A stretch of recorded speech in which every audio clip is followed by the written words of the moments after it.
Dr. Manmohan Singh. Thank you so much, Dr. Acharya, for joining us. And you also worked very closely when you talk about Dr. Manmohan Singh. What were your life lessons from him?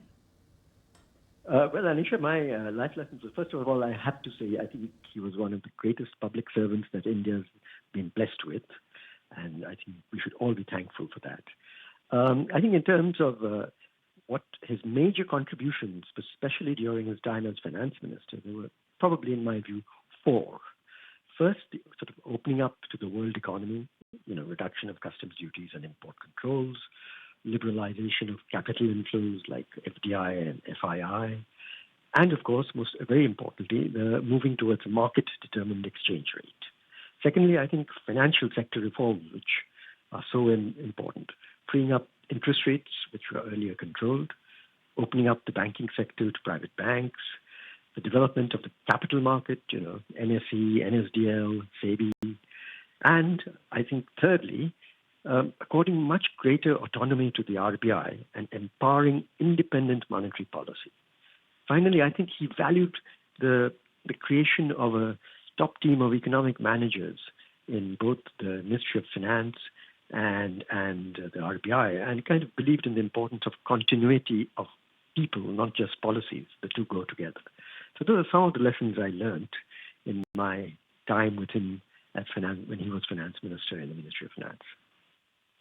Dr. Acharya, I think those are just some of the lessons that I'm sure you would have had with all the interactions and the pleasure of the interactions you had with him.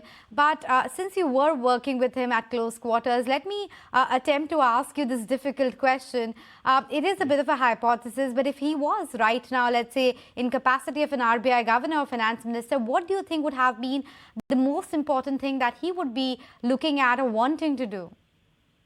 Well, I think one of the things that this is a tough question and it's a hypothetical, so we have to put it in that context. But I think that he would have,